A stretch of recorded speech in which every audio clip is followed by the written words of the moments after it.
வாழ்க்கைன்னா ஒரு லட்சியம் இருக்கணும், குறிக்கோள் இருக்கணும். அதுதான் வாழ்க்கை அப்படின்னு நினைச்சு வாழக்கூடிய ஒரு அருமையான ராசி அப்படின்னு அந்த தனுசு ராசி அன்பர்களை சொல்லலாம். இவங்களுக்கு இந்த மாசி மாதம் எப்படி இருக்கு? மாசி மாத கிரக அமைப்புகள் எப்படி இருக்கு? என்னென்ன விஷயம்லாம் உங்களுக்கு சாதகமா இருக்க போது, எந்த விஷயத்துல உங்க கவனமா இருக்கணும் அப்படிங்கிறத தொடர்ந்து இந்த வீடியோவில் பார்க்கலாம். நீங்க இப்பதான் ஃபர்ஸ்ட் டைமா நம்ம சேனலை பார்க்கறதா இருந்தால் நம்ம சேனலை சப்ஸ்கிரைப் பண்ணிக்கோங்க. உங்களுக்கு ஜோதிட ரீதியாக ஏதாவது சந்தேகம் இருக்குன்னா டிஸ்கிரிப்ஷன்ல ஜோதிடரோட வாட்ஸ்அப் நம்பர் கொடுக்கப்பட்டிருக்கு. அந்த நம்பருக்கு கால் பண்ணி முன்பதிவு செய்துக்கோங்க. உங்களுடைய குலதெய்வ பெயர் என்ன அப்படிங்கிறத மறக்காம எங்களுடைய கமெண்ட் பாக்ஸில் தெரிவிங்க. உங்களுக்காக நாங்களும் பிரார்த்தனை பண்ணிக்கிறோம். இந்த தனுசு ராசி என்பர்களை பொறுத்தவரையிலும் இந்த மாசி மாதம் ஒரு சிந்தனை உள்ள ஒரு மாதமாக இருக்குது. சிந்தித்து செயல்படக்கூடிய ஒரு விஷயங்கள் உங்களுக்கு சாதகமாக இருக்கும். வாழ்க்கையை அடுத்த கட்டத்துக்கு போகணும் அப்படின்னா அவசரம் கட்டாமல் பொறுமையாக சிந்தித்து செயல்படுங்க. கண்டிப்பாக உங்களுடைய நீண்ட நாள் ஆசை, நீண்ட நாள் எண்ணங்கள் எல்லாமே இந்த காலகட்டத்தில் நிறைவேறக்கூடிய ஒரு கிரக அமைப்பு தான் நம்மளுடைய தனுசு ராசி என்பர்களுக்கு அமைந்திருக்கு அப்படின்னு சொல்லலாம். வாழ்க்கையில் ஒரு புது உத்வேகத்தோடு இந்த காலகட்டத்தில் செயல்பட போறீங்க. புதிய விஷயங்களாகட்டும், புதிய நபர்களாகட்டும், புதிய தொடர்பாகட்டும் எல்லாமே உங்களுக்கு சாதகமாக அமைப்பது. ஏன்னா புதிய காற்றை நீங்கள் சுவாசிக்க போகிறீங்க. ஒரு புது மனிதனாக இந்த காலகட்டத்தில் வர போகிறீங்க. நல்ல ஒரு வளர்ச்சிக்கான பாதை எல்லாமே உங்களுடைய கண்ணில் இந்த காலகட்டத்தில் தென்படும். இந்த மாசி மாத கிரக அமைப்புகளே அப்படி தான் இருக்குது. அதனால் நல்ல நல்ல விஷயங்கள்லாம் உங்களுடைய கண்ணில் தென்படும். எதெல்லாம் தவறுதலோ எதெல்லாம் தேவையில்லையோ அதெல்லாம் இந்த காலகட்டத்தில் உங்களை விட்டு விலக போகுது அப்படின்னு சொல்லலாம். தன்னம்பிக்கையோடு நீங்கள் எடுக்கிற முடிவுகள் உங்களுக்கு சாதகமாக இருக்கக்கூடிய ஒரு அற்புதமான கிரக அமைப்புகள்லாம் நம்மளுடைய தனுசு ராசி என்பர்களுக்கு அமைந்திருக்கு அப்படின்னு சொல்லலாம். தனுசு ராசி பெண்களுக்கு இந்த காலகட்டம் ரொம்ப சிறப்பாக இருக்குது. சுதந்திர உணர்வோடு செயல்படுவீங்க. தனிப்பட்ட விருப்பங்கள் எல்லாமே இந்த காலகட்டத்தில் நிறைவேறக்கூடிய யோகம் இருக்குது. வெளிப்படுத்த வாய்ப்புகள் கிடைக்கும். ரொம்ப நாளாக தனிப்பட்ட விஷயங்கள், விருப்பங்கள், விருப்பு வெறுப்புகள்லாம் யாரும் கேட்காம வந்திருப்பாங்க. ஆனால் இந்த காலகட்டத்தில் உங்களுடைய விருப்பு வெறுப்புகளை கேட்பாங்க. என்ன பண்ணலாம், என்ன செய்யலாம் அப்படிங்கிற மாதிரி கேட்பாங்க. அதை வெளிப்படுத்தக்கூடிய வாய்ப்புகள் கிடைக்கிறதுனால நல்ல ஒரு மகிழ்ச்சிகரமான மாதமாக இந்த மாசி மாதம் இந்த தனுசு ராசி பெண்களுக்கு அமைந்திருக்கு. குடும்ப உறவுகளுடைய அன்பு ஆதரவுலாம் கிடைக்கும். சில முடிவுகள் உங்களுக்கு சாதகமாக இருக்குது. தன்னம்பிக்கையோடு நீங்கள் இறங்குற காரியங்கள் உங்களுக்கு வெற்றியாக அமையும். படிப்பில் கூட ஆர்வம் அதிகமாகும். மேல் படிப்பு தொடர முடியாமல் ஒரு சிலர்லாம் விட்டீங்க இல்லையா, அவங்களாம் இந்த காலகட்டத்தில் மீண்டும் படிப்பை தொடரக்கூடிய வாய்ப்புகள் அமையும். வெளியூருக்கு சென்று படிக்கக்கூடிய யோகம் இருக்குது. போட்டி பந்தயங்கள்லாம் கலந்துக்கிட்டீங்க அப்படின்னா கூட உங்களுக்கு வெற்றி பெறக்கூடிய யோகம் இருக்குது. முன்னேற்றத்துக்கான எல்லா வழிகளும் இந்த காலகட்டத்தில் உங்களுக்கு தென்படும். கரெக்டாக வாய்ப்புகள் எல்லாம் பயன்படுத்திக்கிட்டீங்க அப்படின்னா நல்ல ஒரு வெற்றியை எதிர்பார்க்கலாம் இந்த தனுசு ராசி என்பர்கள் அப்படின்னே சொல்லலாம். பாடங்களை கூட கொஞ்சம் டிஃப்ரெண்ட்டாக படிக்க ஆரம்பிப்பீங்க. விரைவாகவும் படிப்பீங்க, புரிஞ்சுக்கிட்டும் படிப்பீங்க. உங்களுடைய திறன் இந்த காலகட்டத்தில் ரொம்ப சிறப்பாக இருக்குது அப்படின்னே சொல்லலாம். உங்களுடைய செயல்திறனே கொஞ்சம் டிஃப்ரெண்ட்டாக இந்த காலகட்டத்தில் இருக்கும் அப்படின்னு சொல்லலாம். குடும்பத்தில் உங்களுடைய கருத்தை கேட்டு ஒரு தெளிவாக முடிவெடுப்பாங்க. உங்களுடைய பேச்சை கேட்டு நடக்கிறது உங்களுக்கு மகிழ்ச்சியாக இருக்கும். உங்களுடைய ஒவ்வொரு செயல்பாடுகளையும் மற்றவங்க கேட்டு செயல்படுறதுனால உங்களுக்கும் மகிழ்ச்சியாக இருக்கும் அப்படின்னே சொல்லலாம். தூரத்துலேருந்து வரக்கூடிய ஒரு உறவால் ஏதாவது ஒரு நன்மையோ அல்லது தூரத்துலேருந்து வரக்கூடிய தகவல் உங்களுக்கு சாதகமாகவோ இருக்கக்கூடிய ஒரு யோகமான காலகட்டமாக இந்த மாசி மாதம் இந்த தனுசு ராசி என்பவர்களுக்கு அமைந்திருக்கு அப்படின்னே சொல்லலாம். குடும்ப உறவுகளுடைய அன்பு ஆதரவு இந்த காலகட்டத்தில் கிடைக்கும். அவங்களோடு கலந்து பேசி எடுக்கிற முடிவுகள் உங்களுக்கு சாதகமாக இருக்கும் அப்படின்னே சொல்லலாம். சுபகாரியம் ரொம்ப நாளாக தள்ளி போயிட்டே இருக்குது, எவ்வளோ முயற்சி பண்ணாலும் எங்களுக்கு சாதகமாக அமையல அப்படின்னு நினச்சிட்டு இருந்த நம்மளுடைய தனுசு ராசி என்பவர்களுக்கு இந்த காலகட்டத்தில் திருமண வயதில் இருக்கிறவங்க வரன் தேடிங்க அப்படின்னா நல்ல ஒரு வரன் அமையக்கூடிய யோகம் இருக்குது. உயர்கல்விக்காக முயற்சி பண்ணவங்க இந்த காலகட்டத்தில் முயற்சி பண்ணுங்க. ஒரு சாதகமான பலன் உங்களுக்காக காத்துக்கிட்டு இருக்கு அப்படின்னே சொல்லலாம். ஏன்னா தெய்வ அனுகிரகம் பரிபூரணமாக கிடைக்க போகுது. வருகின்ற நாட்களில் அமாவாசை வரப்போகுது. அமாவாசையில் முன்னோர்களுக்கு தர்ப்பணம் கொடுக்க மறந்துடாதீங்க. ஏன்னா பொதுவாகவே இந்த தனுசு ராசிக்கு முன்னோர்களுடைய அனுகிரகம் கிடைத்தது அப்படின்னா நீங்கள் எடுக்கிற காரியங்கள் உங்களுக்கு வெற்றியாகும் அமையும்.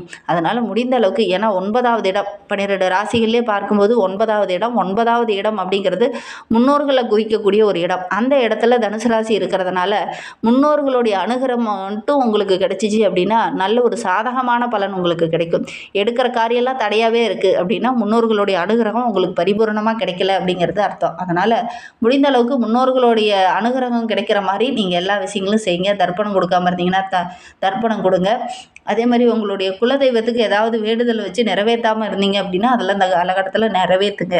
இதுங்க நல்ல ஒரு சாதகமான பலன் உங்களுக்கு கிடைக்கும் அப்படின்னு சொல்லலாம். ஆரோக்கிய ரீதியா சின்ன சின்ன தொந்தரவுகளை அனுபவிச்சுட்டு இருந்த நம்மளுடைய தனுசு ராசி என்பவர்களுக்கு இந்த காலகட்டத்துல நல்ல ஒரு சாதகமான பலன் கிடைக்கும் அப்படின்னே சொல்லலாம். ஆரோக்கியத்துல இருந்த அந்த சின்ன சின்ன பிரச்சனைகள்லாம் சரியாகும். ஆனா நீங்க கவனக்குறைவா செயல்படுற ஒரு விஷயத்துக்காக கொஞ்சம் காயங்கள் ஏற்படக்கூடிய சூழ்நிலை இருக்கு. அதனால முடிந்த அளவுக்கு வண்டி வாகனத்துல செல்லும் போது இந்த தனுசு ராசி என்பவர்கள் ரொம்ப கவனமா இருக்கணும். நடைபயிற்சியே செஞ்சுட்டு இருப்பீங்க, உங்களையே அறியாம ஒரு சில காயங்கள் ஏற்படக்கூடிய சூழ்நிலை இந்த காலகட்டத்தில் இந்த தனுசு ராசி என்பவர்களுக்கு இருக்கு. அதனால் இந்த மாசி மாதம் முடிகிற வரைக்கும் கொஞ்சம் கவனமாக இருங்க. ஆரோக்கிய ரீதியாகவும் சரி, வண்டி வாகனத்தில் செல்லும்போதும் சரி கொஞ்சம் கவனமாக இருக்கிறது நல்லது அப்படின்னு சொல்லலாம்.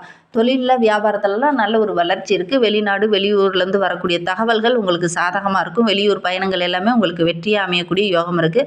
ஒவ்வொரு விஷயத்தையுமே அவசரம் காட்டாமல் பொறுமையாக மற்றவங்ககிட்ட கலந்து ஆலோசிங்க. கண்டிப்பாக நல்ல ஒரு முன்னேற்றத்தை எதிர்பார்க்கலாம். அதே மாதிரி இந்த தனுசு ராசி என்பவர்கள் ஒரு சில விஷயங்களை செய்யக்கூடாது. என்ன அப்படின்னா, யாருக்கும் முன்ஜாமீன் போடக்கூடாது. நீங்கள் அப்படி முன்ஜாமீன் போட்டிங்கன்னா அதற்கும் நீங்களே பொறுப்பேற்றுக்கிற மாதிரி ஒரு சில விஷயங்கள் இந்த காலகட்டத்தில் அமைந்துடும். அதனால் யாருக்கும் நீங்கள் முன்ஜாமீன் போட வேண்டாம். மேலதிகாரிகிட்ட பேசும்போது கூட கொஞ்சம் வாக்குவாதத்தில் ஈடுபடுற மாதிரி ஒரு சூழ்நிலை ஏற்படும். அதனால் மேலதிகாரிகிட்ட பேசும்போது கொஞ்சம் கவனமாக பேசுங்க. வேலையில் சின்ன சின்ன மாற்றங்களை ஒரு சில தனுசு ராசி என்பவர்கள் இந்த காலகட்டத்தில் சந்திக்க வேண்டிய ஒரு சூழ்நிலை இருக்குது. ஒரு சிலருக்கு பதவி உயர்வு கிடைக்கும், ஒரு சிலருக்கு சம்பள உயர்வு கிடைக்கும், ஒரு சிலருக்கு வெளி இடங்களுக்கு மாற்றங்கள் கிடைக்கக்கூடிய சூழ்நிலை இருக்குது. பண வரவு ஓரளவுக்கு திருப்திகரமாகவே இருக்குது. நீங்கள் எதிர்பார்த்த வருமானம் கிடைக்கும். ஆனால் ஒரு சில தடைகள் வரும். அதை கொஞ்சம் பொறுமையாக நிதானமாக அணுகிறது நல்லது. அவசரம் காட்டினீங்க அப்படின்னா பிரச்சனை பெருசாகக்கூடிய ஒரு சூழ்நிலை ஏற்படும். அதனால் பொறுமையாக இருந்தீங்க அப்படின்னா சாதகமான பலன் கிடைக்கும் அப்படின்னே சொல்லலாம். இனிமேல் வாழ்க்கை ரொம்ப அருமையாக இருக்கணும், சிறப்பாக இருக்கணும் அப்படின்னா குலதெய்வத்துக்கு வாசனை திரவிகள் ஏதாவது வாங்கி கொடுங்க. மலர்களோ அல்லது வாசனை திரவிகளோ ஏதாவது வாங்கி கொடுங்க. அதே மாதிரி உங்களுடைய குலதெய்வத்துக்கு ஒரு தீபம் போடுங்க. உங்களால் முடிந்தது அப்படின்னா நெய்வேத்தியமாக ஒரு சக்கரை பொங்கலோ வெண்பொங்கலோ செய்து குலதெய்வத்தை வழிபடுங்க. நல்ல ஒரு சாதகமான பலன் கிடைக்கும். உங்களால் முடிந்தது அப்படின்னா ஒரு 20 பேர்த்துக்கு அன்னதானம் வழங்குங்க. கண்டிப்பாக நிறைய நன்மைகள் உங்களுக்கு கிடைக்கும். நம்பிக்கையோடு செஞ்சு பாருங்கள். ஏன்னா இந்த காலகட்டத்தில் முன்னோர்களுடைய வழிபாடு நல்ல மாற்றத்தை கொடுக்கும். அன்னதானம் போடுங்க, நல்ல ஒரு சாதகமான பலன் கிடைக்கும். வெள்ளிக்கிழமை கொஞ்சம் கவனமாக இருங்க. வெள்ளிக்கிழமையில் நீங்கள் இந்த உணவு தானம் செய்கிறது, அன்னதானம் செய்கிறதுலாம் ஓரளவுக்கு சாதகமாக இருக்கும். ஆனால் வெள்ளிக்கிழமை கொஞ்சம் கவனமாகவும் இருக்கிறது நல்லது அப்படின்னே சொல்லலாம். இந்த தனுசு ராசியில் பிறந்த 3 நட்சத்திரக்காரர்களுக்கும் வருகின்ற நாட்கள் எப்படி இருக்குது அப்படிங்கிறத தொடர்ந்து பார்க்கலாம். தனுசு ராசியில் மூலம் நட்சத்திரத்தில் பிறந்தவங்களுக்கு இந்த மாசி மாதம் ரொம்ப சிறப்பான மாதமாக அமைந்திருக்கு. ஏன்னா பாக்கியஸ்தானம் இடத்துல கேது இருக்கிறதுனால உங்களுடைய முயற்சிகள் எல்லாமே இந்த காலகட்டத்தில் வெற்றியாகும். நினைத்தது சாதிக்க முடியும். மனதில் இருந்த அந்த குழப்பங்களுக்கு நல்ல ஒரு தெளிவு கிடைக்கும். பெரிய மனிதர்களுடைய அன்பு ஆதரவு, மேலதிகாரியோட அன்பு ஆதரவு, நீண்ட நாட்களாக முயற்சி பண்ண விஷயம்லாம் தடைபட்டுக்கிட்டே இருந்ததில்ல, அதெல்லாம் இந்த காலகட்டத்தில் சாதகமாக அமையக்கூடிய யோகம் இருக்குது. சப்தமாதிபதி புதன் வக்ரகமாக இருக்கிறதுனால திட்டமிட்டு செயல்படுங்க, நிறைய நன்மைகள் கிடைக்கும் அப்படின்னு சொல்லலாம்.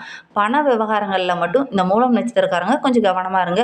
புதிய ஒப்பந்தங்கள்லாம் கையெழுத்து போடும்போது ஒரு முறைக்கு 2 முறை படித்து பார்த்துட்டு அதுக்கப்புறம் கையெழுத்து போடுங்க. புதுசாக ஒரு தொழிலையோ வியாபாரத்துலையோ முதலீடு போட போகிறீங்க அப்படின்னா கூட ஷேர் மார்க்கெட்டிங் பற்றி அதை கொஞ்சம் விளக்கமாக கேட்டுட்டு அதுக்கப்புறம் நீங்கள் முதலீடு போடுறது ரொம்பவும் நல்லது அப்படின்னே சொல்லலாம். பெரிய மனிதர்களுடைய ஆலோசனை நல்ல ஒரு வெற்றியை தேடித்தரும் இந்த மூல நட்சத்திரக்காரர்களுக்கு அப்படின்னே சொல்லலாம். எந்த ஒரு விஷயத்துலையும் எடுத்தோம் கவுத்தோம் அப்படின்னு இறங்க வேண்டாம். பொறுமையாக நிதானமாக அணுகிறது நல்லது.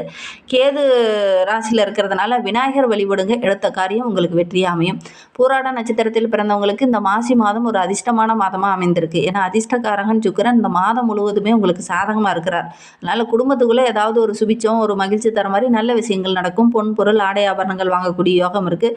புதிய வண்டி வாகனம் வாங்கக்கூடிய யோகம் இருக்குது. வெளியில் பயணம் போனீங்கன்னா கூட வெளி ஆட்கள் மூலிமா ஏதாவது ஒரு நன்மை கிடைக்கக்கூடிய யோகம் இருக்குது. அதே மாதிரி வண்டி வாகனத்தில் செல்லும்போது இந்த போராட நட்சத்திரக்காரங்க கொஞ்சம் கவனமாக இருக்கணும் அப்படின்னே சொல்லலாம். அதே மாதிரி பெருசாக எதுலையாவது முதலீடு போட போகிறீங்க அப்படின்னா அந்த முதலீடுகளை பற்றி மற்றவங்ககிட்ட கொஞ்சம் விசாரிச்சுட்டு அதுக்கப்புறம் நீங்கள் முதலீடு போடுங்க. ஏன்னா சகாயஸ்தானத்தில் சூரியன், ராகு இந்த போட்டி கிரகங்கள் இருக்கிறதுனால உங்களுடைய முயற்சி ஓரளவுக்கு வெற்றியாக இருக்கும். கேது இருக்கிறதுனால ஒரு சில பிரச்சனைகள் வரும். கவனமாக இருந்தீங்க அப்படின்னா பெரிய பாதிப்பு எதுவும் ஏற்படாது அப்படின்னே சொல்லலாம். உத்திரம் 1ஆம் பாதத்தில் பிறந்தவங்களுக்கு இந்த மாசி மாதம் ஒரு முன்னேற்றமான மாதமாக அமைந்திருக்கு. ஆத்மகாரகன் சூரியன் யோகக்காரகனான ராகுவோடு இணைந்திருக்கிறதுனால சகாயஸ்தானத்தில் செஞ்சிருக்கிறதுனால பெரிய பெரிய வாய்ப்புகள்லாம் உங்களை தேடி வரும். எந்த ஒரு வேலையில் நீங்கள் இறங்குனீங்கனாலும் உங்களுக்கு வெற்றியாக தான் அமையும். நினைத்ததை சாதிக்கக்கூடிய ஒரு யோகமான மாதமாக அமைந்திருக்கு. உங்களுடைய செல்வாக்கு உயரும். எதெல்லாம் கனவாகவே போயிருமோ அப்படின்னு நினச்சிங்களோ அதெல்லாம் இந்த காலகட்டத்தில் நனவாகக்கூடிய யோகம் இருக்குது. அரசு வேலைக்காக ஒரு சிலர்லாம் முயற்சி பண்ணி வேலையே விட்டுடலாமா, வேறு ஏதாவது தொழில் பண்ணலாமா அப்படிங்கிற நிலைமைக்கு வந்தவங்களுக்குலாம் இந்த காலகட்டத்தில் நல்ல ஒரு சாதகமான பலன் கிடைக்க போகுது அப்படின்னே சொல்லலாம். பிப்ரவரி 22 வரை தைரிய வீரியக்காரகன் செவ்வாய் சாதகமாக இருக்கிறதுனால வியாபாரம் தொழிலில் நல்ல ஒரு வருமானம் கிடைக்கும். பொருளாதாரத்துலேயும் நல்ல ஒரு மேன்மை எதிர்பார்க்கலாம். இன்னும் வாழ்க்கை ரொம்ப சிறப்பாகவும் மகிழ்ச்சிகரமாகவும் இருக்கணும் அப்படின்னு நினைக்கிறவங்க உங்களுடைய முன்னோர்களை வழிபடுங்க. அதோடு கூட உங்களுடைய குலதெய்வத்தையும் இஷ்ட தெய்வத்தையும் வழிபடுங்க. எடுக்கிற காரியங்கள் உங்களுக்கு வெற்றியாக அமையும் அப்படின்னே சொல்லலாம். இந்த மாதிரி பயனுள்ள தகவலை நீங்கள் தொடர்ந்து கேட்கணும் அப்படின்னு நினச்சிங்கன்னா நம்ம சேனலை சப்ஸ்கிரைப் பண்ணிவிட்டு கூடவே இருக்கிற பெல் ஐக்கானையும் கிளிக் பண்ணிக்கோங்க. அப்போ தான் நாங்கள் போடுற ஒவ்வொரு வீடியோவுமே உங்களுக்கு நோட்டிஃபிகேஷனாக வரும். நீங்கள் தனுசு ராசி அன்பராக இருந்தால் மறக்காமல் நம்மளுடைய சேனலுக்கு ஒரு லைக் கொடுத்துக்கோங்க. உங்களுடைய உறவுகள் வகையில் யாராவது தனுசு ராசி அன்பர்கள் இருக்காங்க அப்படின்னா மறக்காமல் இந்த வீடியோவை அவங்களுக்கும் ஷேர் பண்ணிவிடுங்க. இந்த வீடியோவை முழுமையாக பார்த்ததற்கு மிகவும் நன்றி. தேங்க்யூ.